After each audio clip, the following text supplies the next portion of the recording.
I want to tell you something the advertising industry already knows, but will never say out loud in a room where a client is present.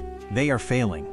Quietly. Officially. With receipts. Between 2023 and 2024, global advertising spend went up 33%. The impact on whether people actually bought anything went up 17%.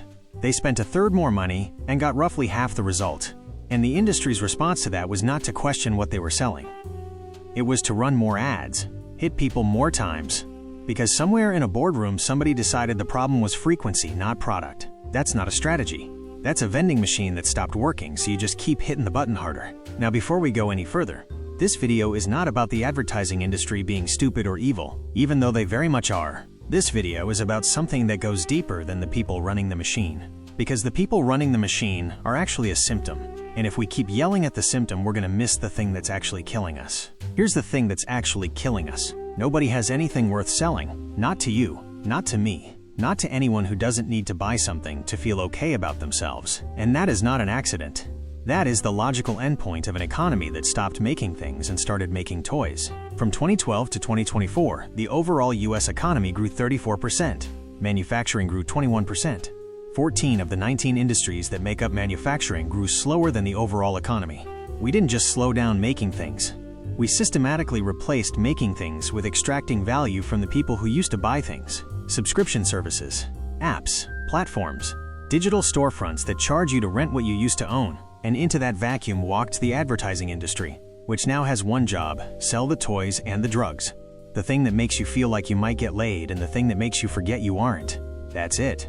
Reduce every single product category on the market to its psychological core, and it lands in one of those two buckets. Every time. Don't believe me? Turn on any television, any streaming service, any YouTube pre-roll. Food that promises a lifestyle, pharmaceuticals that promise relief, financial products that promise you won't die broke. Every single one of them is selling either aspiration or anxiety relief, the toy or the drug. Pick one.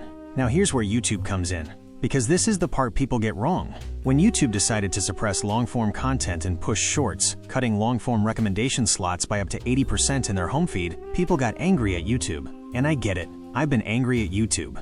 I made a video that ranked 4th in search results for its category and watched it disappear from the SERP overnight because a company with an ad budget bought the slot back. But YouTube didn't make those decisions because they're stupid or because they hate creators.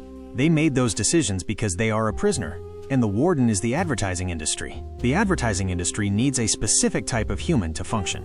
Passive, volume, half present at 11 p.m., slightly anxious, open to being told what they need before they knew they needed it. You need that person to see your message enough times before they buy. The number used to be 7, then it became 15. I don't even want to tell you what that number is now. Only 47% of people globally trust businesses to do the right thing. Barely better than a coin flip. So now you need more impressions to get the same result from an audience that trusts you less every year. The only way you solve that math is volume. And the only way you get volume is with passive consumers eating short-form content by the fistful. So YouTube built the machine the advertiser needed, not the machine the creator needed, not the machine the audience deserved. The machine that kept the lights on. I had a 7-hour Halloween live stream. 1,000 people, every single one of them stayed the entire time. 7,000 hours of watch time in one night. I went to YouTube with that number. You want to know what they told me? Break it into 10-minute segments. Not because the content was better in 10-minute segments, because 10-minute segments give them more ad breaks, more impressions, more up-at-bats at the same human brain before it buys the Traeger grill. Dan Patrick has sold me a Traeger grill approximately 100 times. I have never once considered buying a Traeger grill. You know why? Because my identity as a man has nothing to do with cooking meat outside. I have a stove. It's inside. It works in the rain. I'm good. But that's not the point. The point is Dan Patrick is one of the most recognizable voices in American sports media. And the best use of that man's credibility that the advertising industry could come up with is outdoor meat cooking. That's not a creative failure. That's a product failure. You cannot make Traeger interesting to me, no matter who you put in front of it.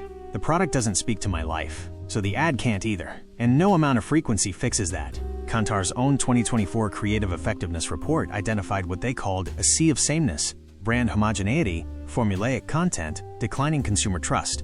Their solution was more celebrities. A 40% increase in celebrity usage in tested ads from 2023 to 2024. That is the answer from the people whose entire job is creativity. More famous faces on the same empty product. Deion Sanders selling me a Traeger grill. You want to know what I associate Deion Sanders with? being one of the most self-determined elite human beings to ever play two professional sports simultaneously, prime time, and you put him next to a grill. That's not advertising, that's vandalism. Now here's the part that's going to make some people in this industry genuinely uncomfortable.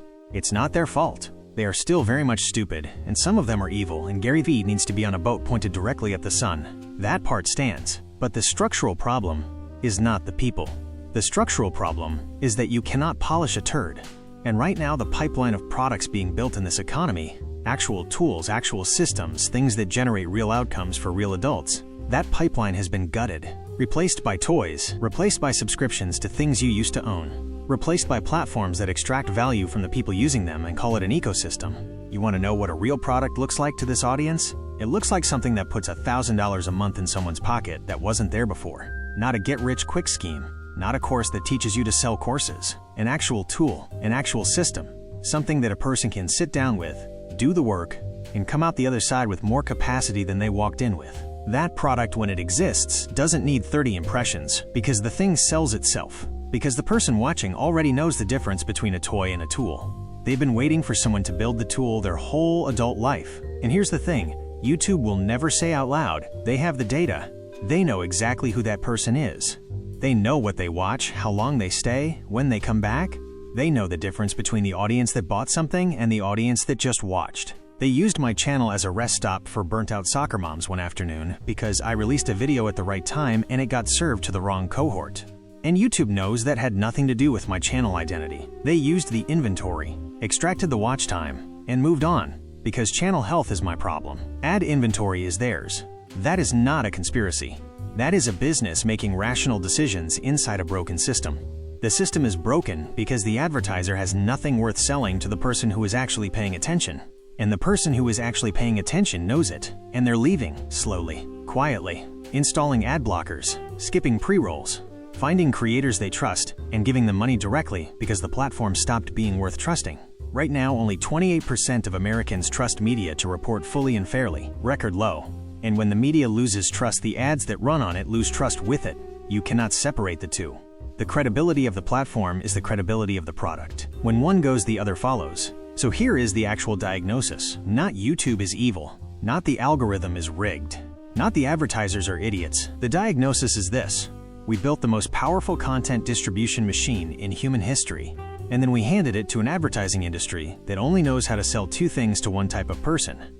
And that person is getting harder to reach every single year because even they are starting to figure out the game. The fix is not a better algorithm. The fix is not more diversity in the ad buying room. Although that would genuinely help, and we should talk about that another time. The fix is someone has to build something worth selling to the person who doesn't need to buy things to feel okay. That person exists. They're on the platform right now. Steve Wozniak is on this platform giving money to creators he believes in. The audience isn't missing. The product is. And for what it's worth, we're not just talking about it. We're currently building a system that uses AI to put a real $1,000 a month in the hands of people who do the work. Not a course, not a membership, a machine. If we pull it off, we'll hand you the keys. If we don't, at least we were stupid enough to try.